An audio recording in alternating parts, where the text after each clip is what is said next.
할렐루야! 1월 셋째 주 주일 예배에 오신 여러분들을 주의 이름으로 축복합니다. 비록 비대면이기에 직접 얼굴을 보며 예배는 드리지 못하지만 성령의 교통하심으로 한마음 한뜻을 가지고 각자의 자리에서 신령과 진정으로 살아계신 하나님을 예배하는 예배자 그리고 예배 시간이 되기 원합니다. 예배가 주는 감동과 은혜로 한 주도 승리하시는 성도님들 되세요. 오늘 읽은 본문 이쪽을 보면 다윗의 시 그리고 성전 낙성가라는 제목이 붙어 있습니다. 시편 30편은 다윗이 지은 시이면서 동시에 다윗의 아들 솔로몬에 의해 완성된 성전을 하나님께 올려드리는 때에 불렀던 찬송 또는 노래였던 것 같습니다. 성전은 다윗 사후에 완성되었기에 다윗이 성전 완성을 지켜보면서 지은 시는 분명 아닙니다. 시편 30편은 성전과 관련된 이야기보다는 다윗이라는 한 개인의 생사 화복에 간섭하신 하나님을 찬양하는 것이 주된 내용입니다. 그렇기에 이 시는 다분히 다윗의 개인적인 시였습니다. 하지만 솔로몬은 구석에 묵혀있던 아버지의 개인적인 시를 끄집어내어 모든 백성들과 함께 성전 봉헌식이라는 최고의 시간에 모두 소리내어 읽으며 노래로 불렀습니다. 하나님의 마음에 합한 자이며 하나님을 향한 진심이었던 다윗이었다 할지라도 하나님은 피를 많이 흘린 다윗이 아닌 다윗의 아들 솔로몬을 통해 성전 짓는 것을 허락하셨습니다. 다윗은 자신이 성전을 지을 수 없는 것을 듣고 나서 아들 솔로몬이 성전 건축이라는 큰 일을 제대로 완성하는데 조금이라도 돕고자 살아있을 때 물심양면으로 모든 좋은 재료들을 주변국에서 구해와 준비해 놓았습니다. 물론 다윗 사후에 솔로몬의 명성이 다윗보다 더 대단했습니다. 솔로몬 혼자서 감당할 수 있었지만 솔로몬은 아버지가 준비해 놓은 재료들을 가지고 성전 건축을 진행했습니다. 성전 건축을 완성하는데 7년이 걸렸습니다. 드디어 다윗이 믿음으로 상상 속에 그렸던 성전을 솔로몬이 눈으로 보이는 성전으로 완성했습니다. 열왕기상 8장 17절로 20절입니다. 새번역입니다. 내 아버지 다윗께서는 주 이스라엘의 하나님의 이름을 기릴 성전을 지으려고 생각하셨으나 주님께서 나의 아버지 다윗에게 이르시기를 내가 내 이름을 기릴 성전을 지으려는 마음을 품은 것은 아주 좋은 일이다. 그런데 그 집을 지을 사람은 내가 아니다. 내 몸에서 태어날 내 아들이 내 이름을 기릴 성전을 지을 것이다 하셨습니다. 주님께서 말씀하신 대로 아버지 다윗의 뒤를 이어서 이렇게 내가 이스라엘의 왕위를 이었으며 주 이스라엘의 하나님의 이름을 기릴 이 성전을 지었으니 주님께서는 이제 그 약속을 이루셨습니다. 솔로몬은 아버지가 믿음으로 그렸던 성전이 완성되자 성전을 하나님께 올려드리면서 많은 양의 동물을 제물로 하나님께 드렸습니다. 그리고 성전 봉헌식에 부를 감사 찬양을 자신 주변에 있던 유명한 음악인을 통해 새롭게 만들지 않고 다윗이 지은 시편을 가지고 하나님께 감사와 찬양을 올려드렸습니다. 솔로몬은 하나님의 집, 성전과 관련된 단어가 포함된 시편이 아닌 아주 개인적인 감사와 찬양이 담긴 다윗의 시를 선택했습니다. 솔로몬은 많은 시들 중에서 아버지 다윗이 자신의 생사 화복과 함께 하셨던 하나님을 찬양하고 그 하나님의 은혜에 감사했던 내용이 담긴 시편 30편을 가지고 성전 봉헌식에 사용했습니다. 시편 30편은 개인적인 감사와 찬양이 담긴 감사시와 찬양시로 분류되는 시입니다. 솔로몬이 성전 봉헌과 관련 없는 이 시편을 선택한 이유는 무엇일까요? 그 이유는 다름 아닌 다윗과 함께 하셨던 하나님이 이제 성전에서 하나님께 제사드리는 모든 사람들과 함께 하시기를 바라며 또한 성전에 출입하는 모든 사람들이 하나님께 감사하고 찬양하는 하나님의 백성이 되었으면 하는 바람이 그 안에 있지 않을까 생각해 봅니다. 이는 또한 다윗과 한 약속이기도 합니다. 사무엘하 7장 24절로 29절입니다. 주께서 주의 백성 이스라엘을 세우사 영원히 주의 백성으로 삼으셨사오니 여호와여 주께서 그들의 하나님이 되셨나이다. 여호와 하나님이여 이제 주의 종과 종의 집에 대하여 말씀하신 것을 영원히 세우셨사오며 말씀하신 대로 행하사 사람이 영원히 주의 이름을 크게 높여 이르기를 만군의 여호와는 이스라엘의 하나님이라 하게 하옵시며 주의 종 다윗의 집이 주 앞에 견고하게 하옵소서. 만군의 여호와 이스라엘의 하나님이여 주의 종의 귀를 여시고 이르시기를 내가 너를 위하여 집을 세우리라 하셨으므로 주의 종이 이 기도로 주께 간구할 마음이 생겼나이다. 주 여호와여 오직 주는 하나님이시며 주의 말씀들이 참되시니이다. 주께서 이 좋은 것을 주의 종에게 말씀하셨사오니 이제 청하건대 종의 집에 복을 주사 주 앞에 영원히 있게 하옵소서. 주 여호와께서 말씀하셨사오니 주의 종의 집이 영원히 복을 받게 하옵소서 하니라. 시편 30편은 성전 건축과 관련된 단어들을 찾아볼 수 없지만 다윗의 일생 동안 함께 하셨던 하나님은 쉽게 만날 수 있습니다. 다윗은 죽음의 밑바닥까지 내려가는 경험을 했고 질병 때문에 기나긴 사투도 벌였고 수많은 대적들의 음모 속에서도 하나님은 단 한 번도 다윗의 호소와 간구를 외면하지 않고 다윗을 구원해 주셨습니다. 시편 30편은 다윗의 인생 속에 하나님이 어떻게 함께 하셨는지를 구체적으로 묘사하고 있습니다. 넓은 의미에서 하나님을 의지하는 사람들은 하나님의 손길에서 벗어날 수 없음을 암시해 줍니다. 그렇다면 동행하는 능력의 하나님을 찬양하고 감사하는 것은 당연한 것이 아닐까요? 2절에서 3절입니다. 세 번역입니다. 주 나의 하나님, 내가 주님께 울부짖었더니 주님께서 나를 고쳐주셨습니다. 주님, 스올에서 이 몸을 끌려 올리셨고 무덤으로 내려간 사람들 가운데서 나를 회복시켜 주셨습니다. 다윗은 자신의 명성이 올라갈수록 한 가지 소망이 자신의 마음을 사로잡고 있었습니다. 그것은 다름 아닌 하나님이 거하실 수 있는 성전을 짓는 것입니다. 다윗은 날마다 하나님을 찬양하고 하나님께 감사하는 제사를 드릴 성전을 짓고 싶었습니다. 왜냐하면 다윗은 하나님의 능력을 경험했기 때문입니다. 왜냐하면 지금의 자리까지 올 수 있었던 이유는 다 하나님 때문이었습니다. 다 하나님 덕분이었는데 정작 다윗 자신은 화려한 궁에 살고 하나님의 궤는 임시로 만든 청막 안에 있는 것을 그냥 보고만 있을 수 없었습니다.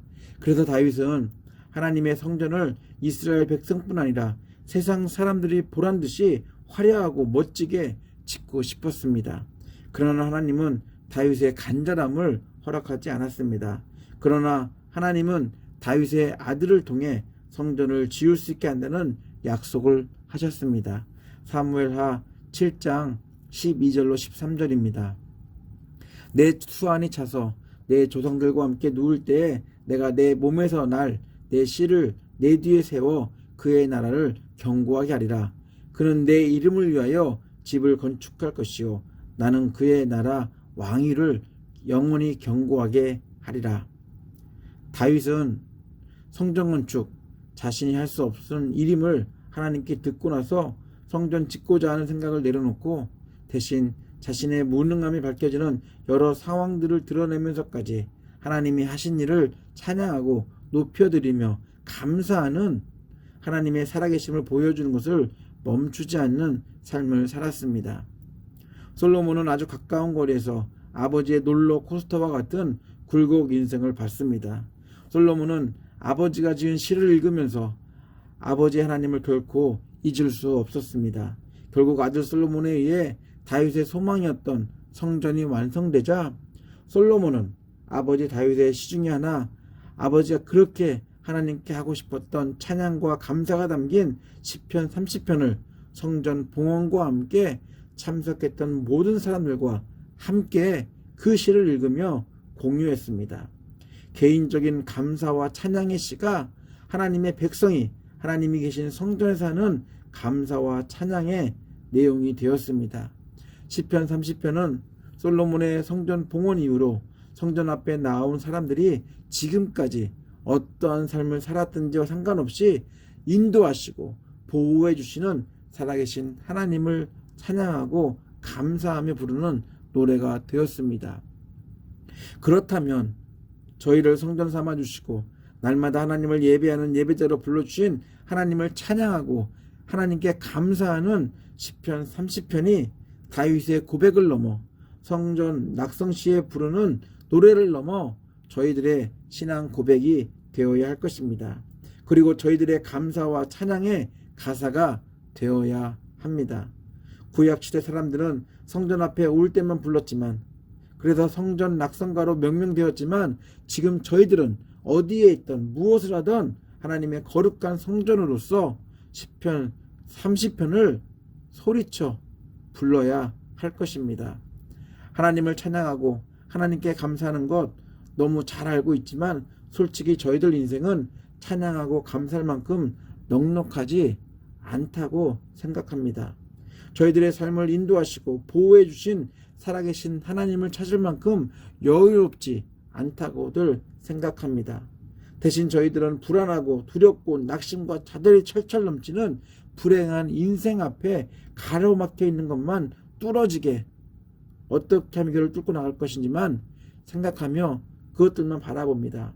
아픈 현실과 고통스러운 환경 속에서도 하나님은 먼 곳에서 그저 남의 일처럼 바라만 보고 있다고 계시다고 우리들은 생각합니다.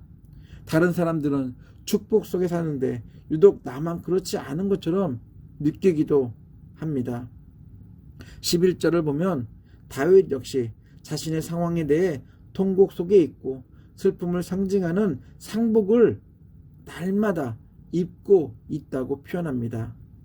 우리 11절 세번역입니다. 주님께서는 내 통곡을 기쁨의 춤으로 바꿔주셨습니다. 나에게서 슬픔의 상복을 벗기시고 기쁨의 나들이 옷을 갈아입히셨기에. 다윗이 언급한 것처럼 인생이 그렇게 호락호락하지 않습니다. 매일 웃고 기쁨만 있는 것도 아닙니다. 겉으로 표현하는 통곡도 있지만 속이 골마가는 아픔도 있습니다. 하루하루가 슬픔 속에서 벗어날 수 없는 상복을 입고 있는 듯합니다. 다윗이 당한 일들을 보면 진짜 하나님의 사랑을 받았던 사람의 모습일까 의심이 들기도 합니다. 그러나 하나님은 언제나 항상 함께 다윗과 하셨기에 다윗은 통곡 가운데 슬픔의 상복만 입고 있었던 것이 아니라고 고백합니다. 그 고백은 찬양과 감사로 표출되고 있습니다. 12절입니다. 세번역입니다. 내 영혼이 잠잠할 수 없어서 주님을 찬양하렵니다. 주 나의 하나님, 내가 영원토록 주님께 감사를 드리렵니다. 다윗은 하나님이 하신 일에 잠잠할 수가 없었습니다. 물론 감당하기 힘든 고통과 고난의 시간도 겪었지만 다윗은 하나님이 하신 일을 더 크게 보았습니다. 그래서 슬픔을 기쁨으로, 상복이 아닌 나들이 복으로 바꿔주신 하나님을 향해 잠잠히 조용히 있는 게 아니라 찬양하고 감사드리겠다라고 소리치겠다고 말합니다. 11절 12절입니다. 쉬운 성경입니다. 주님께서 내 슬픔을 바꾸시어 춤이 되게 하셨습니다. 주님께서 내 슬픔의 옷을 벗기시고 기쁨의 옷을 입혀 주셨습니다. 이제 내가 가만히 있지 않고 주님을 노래하겠습니다. 여호와 나의 하나님이시여, 내가 주님을 언제까지나 찬양하겠습니다. 아버지 다윗이 미래의 성전 완성을 기대하며 시편 30편을 미리 써놨을까요? 아니면 다윗은 솔로몬에게 성전을 완성하고 하나님께 이 성전을 봉헌할 때 이 시를 꼭 사용하라고 부탁을 했을까요?